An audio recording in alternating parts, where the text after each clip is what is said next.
It's not unusual for famous pop stars to have impersonators.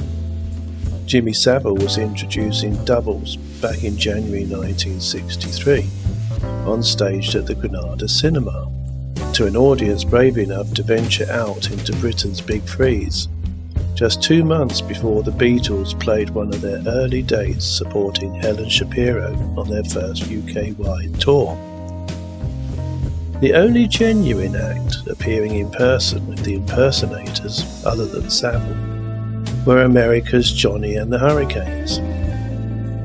At least a poster made it clear that the show entailed impressions of the top disc stars by various artists, and not actually Elvis Presley, Brenda Lee, or Gene Vincent appearing in person. There are differences between a double or impersonator and an imposter.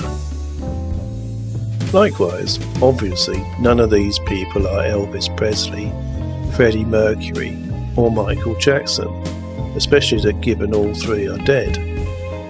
The two ladies make a passable Madonna and Cher. The Paul McCartney impersonator isn't bad, but I've seen better.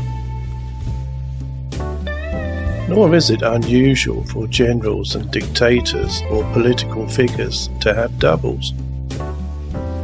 Following Hitler's suicide during the Battle of Berlin, the Soviet Union claimed to discover a number of bodies resembling him. The most prominent evidence of any Hitler double is Soviet footage of a toothbrush moustache-wearing body identified as Gustav Behler, ostensibly found in the Reichschancellery garden. Conspiracy theories claim that this body corroborates that Hitler faked his death. Only Hitler's dental remains were confirmed, probably due to the cremation of his body apparently. Sometimes used as decoys to deceive the enemy, sometimes used as doubles for national security reasons, and various other shenanigans. I Was Monty's Double is a 1958 film produced by John Gilliman. The screenplay was adapted by Brian Forbes from the autobiography of M.E. Clifton James, an actor who pretended to be General Bernard Montgomery as a decoy during World War II. The purpose being to deceive the opposing Nazi intelligence service under the code name Operation Copperhead. The intelligence officer who initially recruited James was actor David Niven, who was serving as a lieutenant colonel at the War Office. Best known for his role as Phileas Fogg in the award-winning 1956 movie Around the World in 80 Days.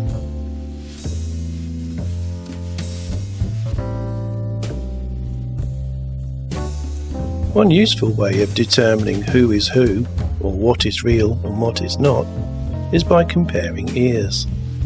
Our ears are as unique as our fingerprints.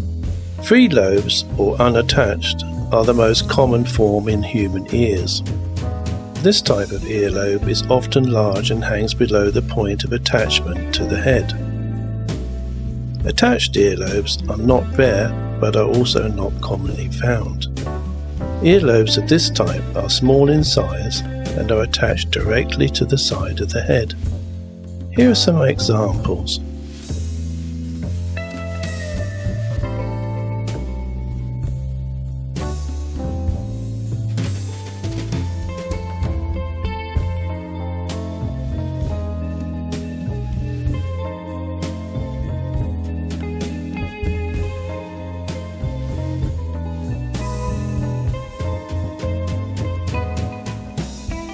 Negative space in art is the space around and between the subject of an image.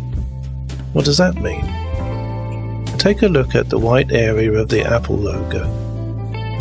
It looks like it's got a chunk taken out of it. Now look at the black area, and that chunk now looks like a person's side profile. Same with the Rubens vase, in which the negative space around the vase forms the silhouettes of two faces in profile. Using negative space viewing technique can help in identifying and differentiating different ear shapes. Instead of looking at the white outlined area, look at the darker keyhole-shaped areas and compare those also. This can also help determine similar and dissimilar ears. If both white and darker areas are not the same, you are not looking at the same two people.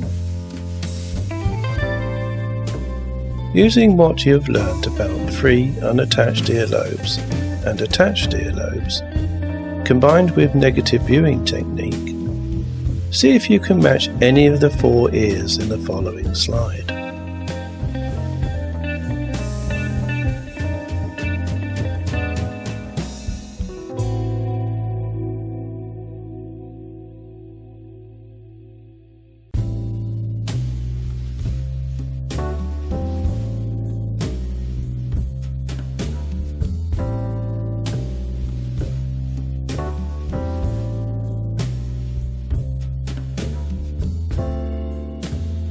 How did you get on with the Match the Ears challenge?